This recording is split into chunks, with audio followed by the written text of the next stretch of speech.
Actually, this is really nice. This is really, really good.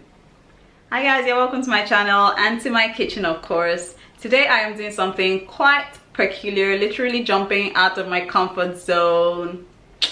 I am cooking a traditional Irish meal. Something that is quite peculiar to this meal is the fact that it is cooked with Guinness Stout. I do not know how stout and stew work together, but the Irish people love to drink, and this is one of the stews that they have been able to concoct as a meal. So today I am just going to be preparing this dish in my own kitchen because I have never tried it out before, and I probably never would have tried it if I was back home in Nigeria. Also, something that also is interesting about this meal is the fact that it is made with Irish potatoes, 100% Irish. They love their meals to all be 100% Irish. So I'm using some 100% Irish potatoes today to prepare this meal. I hope you guys get to enjoy this video, and of course if you do, please make sure you like the video and you subscribe to my channel. Heat up your pan to medium heat and toss in some Landons or bacon cut into tiny strips. Fry them till they are crisp and transfer the Landons into a bigger pot, but retain the fat and oil in the pan. Heat the pan to a higher temperature, and now you can add your beef pieces into the pan. Make sure you spice your beef with some salt, seasoning, and some white ground pepper. Fry this until it turns a little bit brown. Take away all the pinky look. Transfer the beef into a bigger pot where you left the Landons and retain some oil still.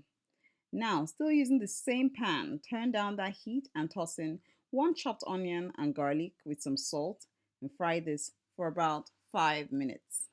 Fry. Now we get to the funny part. Of course, I was skeptical about adding Guinness in my pot.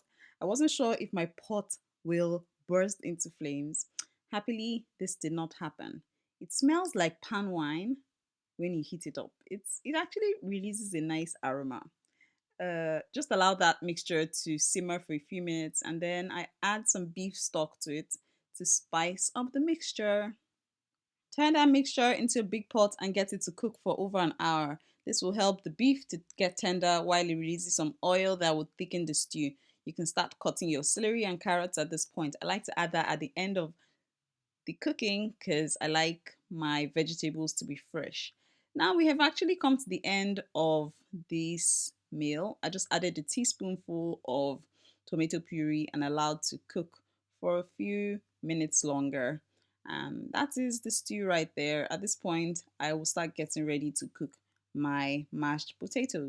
Potatoes make a great side dish to have with this stew, and it is a huge part of the Irish food culture. Peel 3 potatoes and cut into small chunks. Cook this until it is knife soft. Make sure you add some salt to this, and then you check if it is soft. Now cut a pound of butter into small bits. Trust me, this butter makes a huge difference. It makes it taste like heaven. And at this point, you get ready to start mashing your potatoes. You mash and mash and mash, and make sure you mash away all the large chunks until it becomes like mashed potatoes, basically. Add the butter into the mashed potatoes, and then you use your mesh and keep mashing. You want to just create a really beautiful looking paste. Now we are almost coming to the end of this cooking series, and what I do at this point is I add milk. This gives it a light feeling and makes your food have a finer consistency. Thank you guys so much for watching. That is it for mashed potatoes and Irish Guinness stew. Make sure you taste for salt, and that is the food right there. Bye bye.